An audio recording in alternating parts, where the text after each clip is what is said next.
Είμαστε εδώ γιατί συνεδριάζει το ΠΙΣΠΕ για να εγκρίνει την απόφαση του Υπουργείου για συγχώνευση των τμήματων των σχολείων μας. Και ήρθαμε εδώ πέρα για να εμποδίσουμε να περάσει. Καταρχάς, η απόφαση για συγχώνευση ήρθε ευνηδιαστικά στη μέση της χρονιάς, ούτε 2 μήνες από όταν έχουν ξεκινήσει τα σχολεία.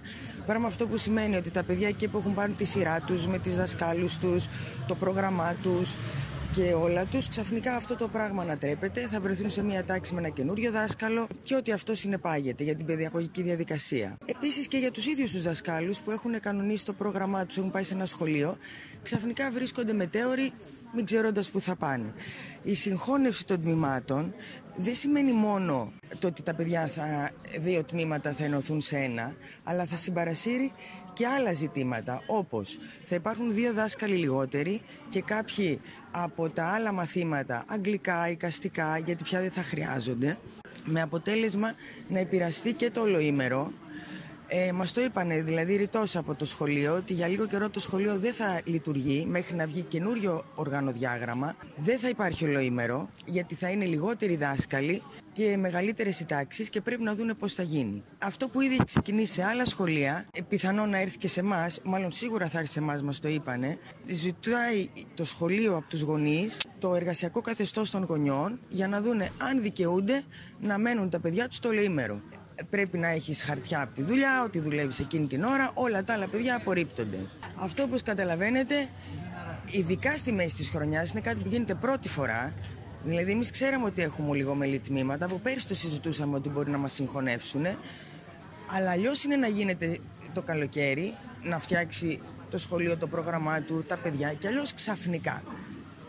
Αυτό δηλαδή είναι κάτι ανήκουστο και με όποιον έχουμε απευθυνθεί, ακριβώς λέει πόσο απαράδεκτο είναι αυτό.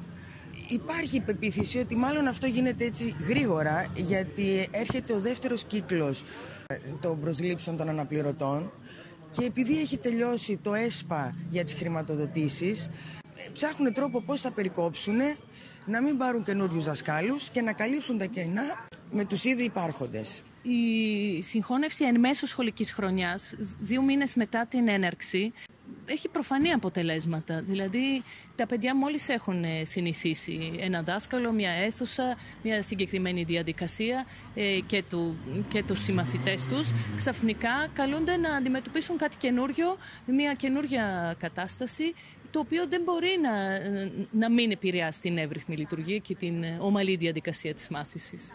Προβλέπεται, δηλαδή μετά από μια τέτοια κίνηση, τα τμήματα θα γίνουν τον 25. Ανάμεσα στα παιδιά υπάρχουν και με διαγνώσεις και με γνωματεύσεις, παιδιά που επισκέπτονται τα τμήματα ένταξης και υποδοχής. Δηλαδή αυτό κάνει ακόμα πιο δύσκολη τη δουλειά του δασκάλου, αλλά και το βάρος που πέφτει στα παιδιά και στους γονείς κατά επέκταση. Δεν γίνεται παιδεία, με μάτ και βία, δεν γίνεται παιδεία, με μάτ και βία, δεν γίνεται παιδεία.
Αγαπητές συναδέλφες και συνάδελφοι, αγαπητοί γονείς, μαθητές, είναι απόλυτα δικαιολογημένη η οργή και η αγανάκτηση που έχουμε όλοι μας για αυτή την απαράδεκτη εικόνα που συναντάμε για ακόμη μια φορά στη Διεύθυνση Πρωτοβάθμιας Εκπαίδευσης Αθήνας.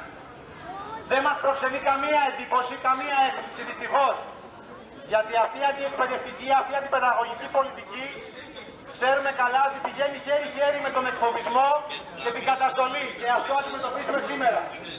Αλλά είναι τουλάχιστον προκλητικό και δεν πρέπει να το αφήσουμε να περάσει έτσι. Αυτοί που έχουν αφήσει τα τέλη του Οκτώβρη τα σχολεία χωρίς να μπορούν να συμπληρώσουν στοιχειοδός το πρόγραμμά τους για να λειτουργήσουν, αυτοί που βρίσκουν παντού κόφτες στο νωρίτερο πρόγραμμα.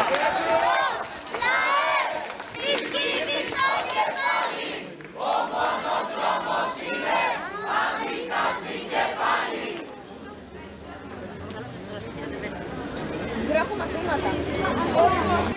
Να συνεχίσουμε να ορθώσουμε φραγμό σε αυτά τα σχέδια και να απαιτήσουμε εδώ και τώρα να καλυφθούν όλα τα κενά. Οι συμπτύξεις δεν είναι μέτρα κάλυψης των κενών, είναι ένα κομμάτι, ένα μέρος, μια άλλη πλευρά της επίθεσης που γίνεται στην παιδεία με στόχο τη διάλυσή της. Τη διάλυση της παιδείας, τη διάλυση της υγείας, τη διάλυση κάθε δημόσιου αγαθού. Δεν θα τους περάσει.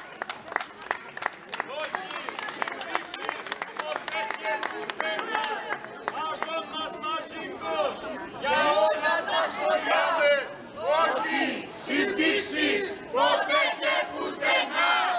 Αγώνας μαζικός σε όλα τα σχολιά. Σε όλους τους ναυαλμούς που τα αντανακλαστικά μας, παρά τις εξελίξεις που θέλουν να τρέξουνε, λειτουργήσαν άμεσα. Και ήδη είχαμε τη μαχητή, και σήμερα μέτρα, ένα πολύ ωραίο και κατανοητό τρόπο, επιτρέψτε μου, μπλοκάραμε την επέσχυτη συνεδρίαση του ΠΙΣΠΕ, ακριβώς για να τους δείξουμε να καταλάβουν ότι θα είμαστε μπροστά τους. Είμαστε απέναντί τους. Δεν μας θεωρούν συναδέλφους, κύριοι και κυρίες. Δεν μας θεωρούν παιδιά τους. Δεν μας θεωρούν μαθητές τους. Είναι πρόδειλα ξεδιάτροποι. Απλά μοιάζονται για πιστεσούλες τους. Από εδώ και πέρα πρέπει να κλιμακώσουμε. Ένα είναι το σύστημα. Πρέπει να πάρουμε αποφάσεις, να κλιμακωθεί κι άλλο ο αγώνας και να δείξουμε ότι είμαστε ανυποχωρητοί. Δεν θα αφήσουμε να αλλάσουμε το σχολείο. Δεν θα αφήσουμε να πετάξουν την καυτή πατάτα στους εκπαιδευτικούς όταν θα γίνονται συμβάντα μέσα στις τάξεις ή διαχειρίσιμα. Πρέπει να το σκεφτούμε όλοι πάρα πολύ καλά. Τα παιδιά μας δεν είναι θυσία. Για άλλη μια φορά δεν θα επιτρέψουμε να γίνουν θυσία τα παιδιά μας, όπως έγιναν τα παιδιά στα τέμη. Δεν θα το επιτρέψουμε. Η οργή έχει ξεχυλήσει. Τελείωσε. Εδώ και τώρα. Αγώνας ανυποχώρητος. Μαζικός, γονείς, μαθητές, εκπαιδευτικοί και όλη η κοινωνία να τους δώσουμε ένα μάθημα. Ένα μάθημα που έχει να κάνει με το να αφήσουμε τους χαρέκτες. Να παραιτηθούν. Αν είναι άχρηστοι και δεν μπορούν να διοικήσουν με τρόπο χρηστό και με τρόπο που όφιλε η διοίκηση να εξασφαλίσει την εύνομη λειτουργία των σχολείων μας και αντιθέτως να παρακολεί και να διαταράσει την εύνομη λειτουργία των σχολείων μας, να παραιτηθούν οι κύριοι. Είναι άχρηστοι.